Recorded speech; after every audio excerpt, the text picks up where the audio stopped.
नमस्कार मंडळी, आजचा व्हिडिओ ऐकताना स्वतःला एक प्रश्न विचारा. तुम्ही बोलायला लागलात की घसा खवखवतो का? सकाळी उठल्यावर छातीत कफ साचल्यासारखं वाटतं का? खोकला असा येतो की थांबायचं नाव घेत नाही. अनेक लोक हा त्रास साधा समजून दुर्लक्ष करतात, पण हळूहळू हाच घशाचा त्रास मोठ्या आजारांचं कारण बनतो. आज मी तुम्हाला असा एक घरगुती उपाय सांगणार आहे जो महाग औषधांशिवाय कोणतेही साईड इफेक्ट्स न देता तुमचा घसा आणि छाती दोन्ही स्वच्छ करतो. हिवाळा असो किंवा ऋतू बदल, या काळात आपली रोगप्रतिकार शक्ती सर्वात आधी कमी होते. थंड हवा थेट घशावर आणि फुफ्फुसांवर परिणाम करते. घसा कोरडा पडतो, जळजळ होते आणि शरीर स्वतःला वाचवण्यासाठी कफ तयार करू लागतं. हा कफ जर वेळेवर बाहेर पडला नाही तर तो छातीत घट्ट बसतो. मग श्वास घेताना जडपणा, सतत खोकला अशी लक्षणं दिसू लागतात. याच अवस्थेत योग्य उपाय केला नाही तर त्रास दीर्घकाळ टिकतो. घशाचे खवखव म्हणजे फक्त खाज नाही, घशातील नाजूक त्वचेवर सूज येणे, कोरडेपणा वाढणे आणि संरक्षणात्मक थर नष्ट होणे हे सगळं त्यामागे असतं. सतत खोकल्यामुळे घसा अधिकच दुखावतो, पाणी प्यायचं वाटत नाही, बोलायला त्रास होतो, झोपमोड होते. या सगळ्याचं मूळ कारण एकच, घशाला योग्य ओलावा आणि शांतता न मिळणं. आपल्या शरीरात कफ तयार होणं ही नैसर्गिक प्रक्रिया आहे, पण जेव्हा कफ खूप जाड आणि चिकट होतो तेव्हा तो बाहेर पडत नाही. थंड पदार्थ, धूर, प्रदूषण, सर्दी या सगळ्यामुळे कफ घट्ट बसतो.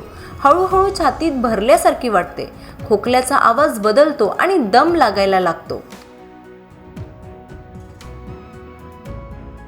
मित्रांनो, अनेक वेळा आपल्याला वाटतं की मोठा आजार म्हणजे मोठं औषधच लागणार, पण खरं सांगायचं तर निसर्गाने दिलेले काही साधे पदार्थ योग्य पद्धतीने वापरले तर ते मोठ्या औषधांपेक्षाही जास्त परिणामकारक बनतात. आज मी तुम्हाला जो उपाय सांगणार आहे तो ऐकायला अगदी साधा वाटेल. कदाचित तुम्ही तो पदार्थ आधीही पाहिलेला असेल, घरातही ठेवलेला असेल, पण त्याचा असा उपयोग होतो हे बहुतांश लोकांना माहीतच नसेल. हा प्रभावी पदार्थ म्हणजे ज्येष्ठ मध. ज्येष्ठ मध ही केवळ काडी नाही तर आयुर्वेदात तिला औषधीची राणी मानलं जातं. हजारो वर्षांपासून ऋषी मुनींनी घसा, छाती आणि श्वसन मार्गाचे विकार शांत करण्यासाठी याचा वापर केला आहे. ज्येष्ठ मध ही निसर्गाने दिलेली एक अमूल्य औषधी वनस्पती आहे. ही वनस्पती प्रामुख्याने मुळाच्या स्वरूपात वापरली जाते आणि वाळवून तिचा काड्या तयार केल्या जातात. आपल्या घरांमध्ये अनेक वर्षापासून ज्येष्ठ मधाचा उपयोग खोकला, घशाचा त्रास आणि छातीत साचलेल्या कफासाठी केला जातो. ज्येष्ठ मधाची चव नैसर्गिकरित्या गोड असते, त्यामुळे ती औषध असूनही सहज चघळता येते. मात्र ही गोड केवळ चवीपुरती मर्यादित नसून तिच्या आत लपलेली औषधी शक्ती शरीरावर खोलवर परिणाम करते. आयुर्वेदात ज्येष्ठ मधाला कंठ म्हणजे घशासाठी हितकारक औषध मानलं गेले आहे. ज्येष्ठ मधातील नैसर्गिक घटक श्वसन मार्ग स्वच्छ ठेवण्याचं काम करतं, त्यामुळे केवळ घसा नाही तर फुफ्फुसांपर्यंत तिचा फायदा पोहोचतो. याच कारणामुळे ज्येष्ठ मधाचा वापर सर्दी, पडसे, सुका खोकला आणि ओला खोकला या सर्वांमध्ये उपयुक्त ठरतो.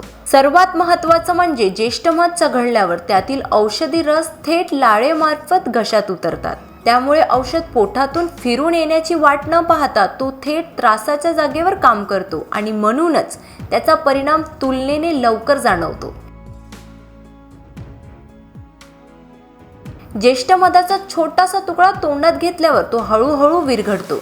लाळेसोबत त्यातील औषधी रस घशात उतरतात. हा रस घशातील कोरडेपणा दूर करतो, सूज कमी करतो आणि छातीत साचलेला कफ पातळ करायला सुरुवात करतो.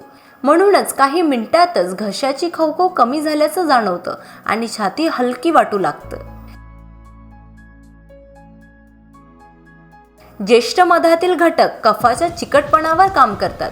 घट्ट बसलेला कफ सैल होतो, तो खोकल्याद्वारे सहज बाहेर पडतो. काही लोकांना लघवी किंवा घामाद्वारेही शरीर हलकं झाल्यासारखं वाटतं.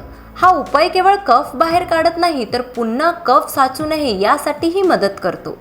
कोरड्या खोकल्यात कफ नसतो, पण घसा सतत चिघळल्यासारखा वाटतो.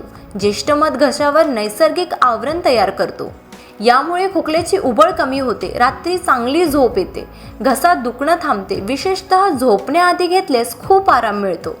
ज्येष्ठ मधामध्ये नैसर्गिक अँटीबॅक्टेरियल आणि अँटीव्हायरल गुणधर्म असतात.